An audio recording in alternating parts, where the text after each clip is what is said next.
Detective Hercule Poirot was visiting New York for a conference on crime prevention, when he received an urgent call from his old friend, Mrs. van der Luden. She was a wealthy socialite who lived in a penthouse overlooking Central Park. She sounded very distressed and begged Poirot to come and see her as soon as possible. Poirot took a taxi to her address and was greeted by her butler, who led him to the drawing room. There he found Mrs. van der Luden sitting on a sofa, clutching a handkerchief. She was a tall, elegant woman with silver hair and a refined accent. She wore a black dress and pearls, but Poirot noticed that something was missing from her neck. "Thank you for coming, mon ami," she said, rising to greet him. "I'm in a terrible predicament." "What is the matter, madam?" Poirot asked, taking a seat opposite her. "It's my necklace, Mr. Poirot. My diamond necklace. It's gone. Stolen." "Stolen? When? How?" "Last night, during my dinner party. I had invited 6 guests, all of them friends or acquaintances of mine. We had a lovely evening, until I went to my bedroom to check on my necklace. I always keep it in a safe in my closet. But when I opened the safe, it was empty. The necklace was gone. Did you notice anything suspicious during the party? Anyone who left the room or acted strangely?" "No, Mr. Poirot. Everyone seemed to be having a good time. They were all chatting and laughing and enjoying themselves.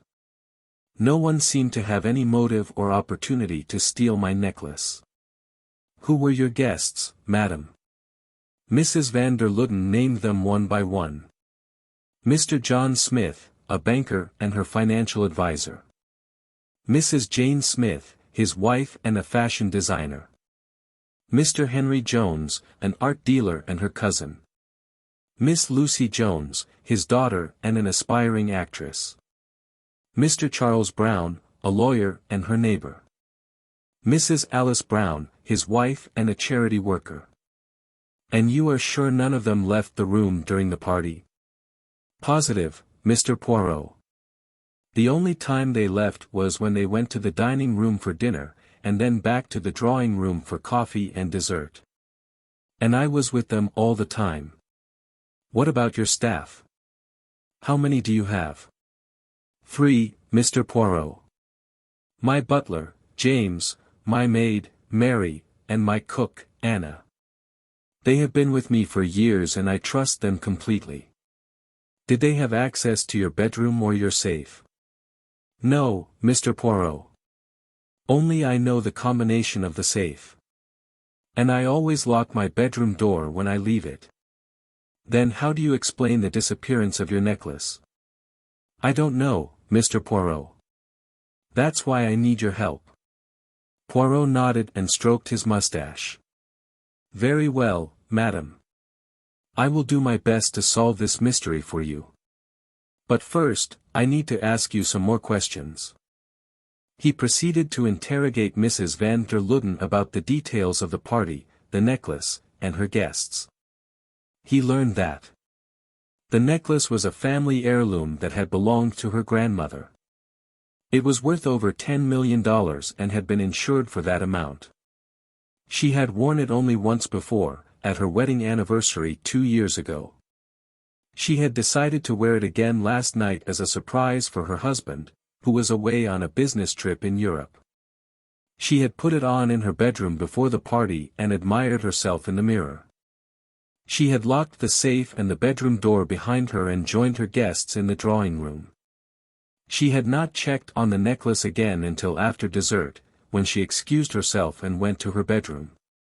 She had found the safe open and empty and had screamed in horror. She had called the police and then Poirot. He also learned that none of her guests had seen or commented on her necklace during the party.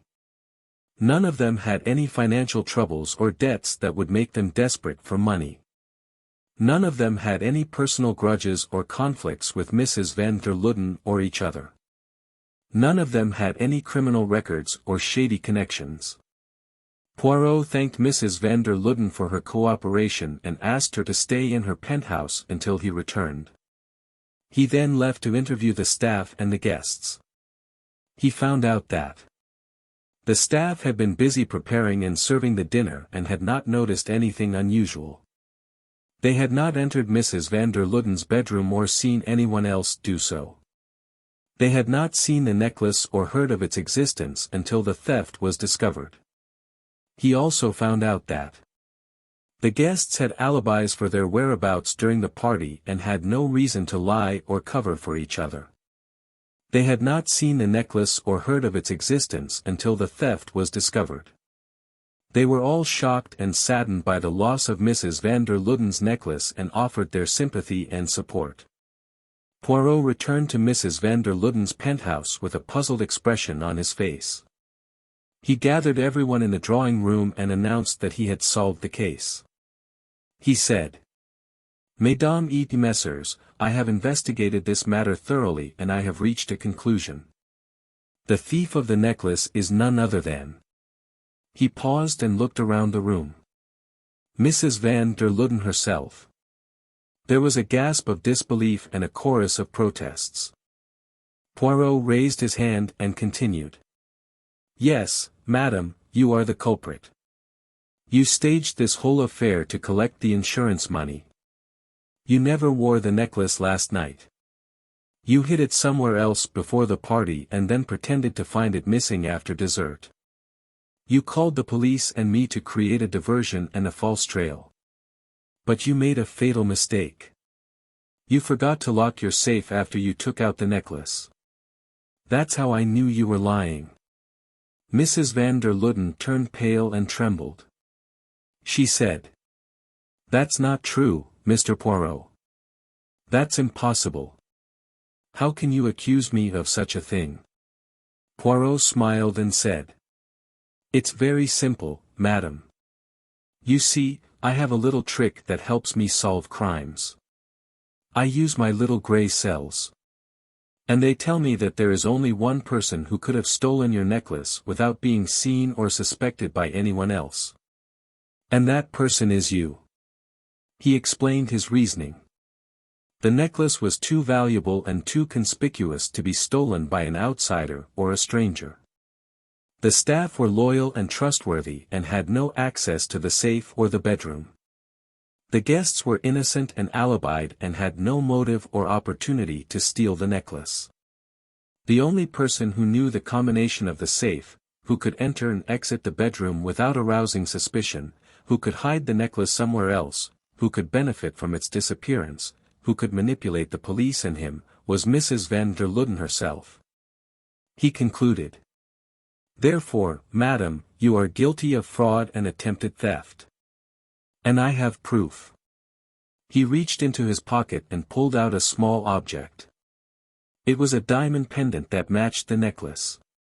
He said, "I found this in your car, madam. It must have fallen off when you transferred the necklace from your safe to your car. It is a part of your necklace, is it not?"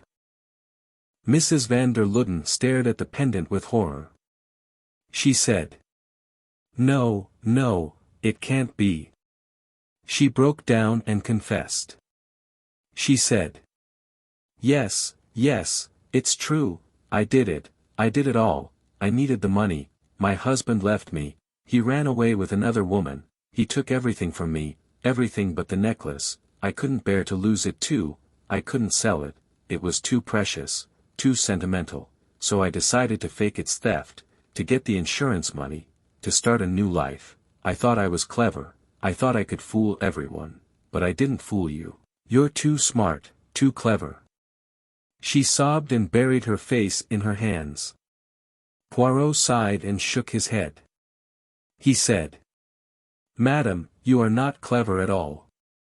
You are foolish and greedy. You have committed a crime that has no excuse. You have betrayed your friends, your staff, your family, your grandmother, yourself. You have lost your honor, your dignity, your reputation, your freedom. And for what? For money. For a piece of metal and stone. Is that worth more than your soul? He handed the pendant to a police officer who had arrived at the scene. He said, "Take her away." The officer handcuffed Mrs. van der Luden and led her out of the room. The guests and the staff looked at Poirot with admiration and gratitude. They thanked him for his brilliant deduction and his justice.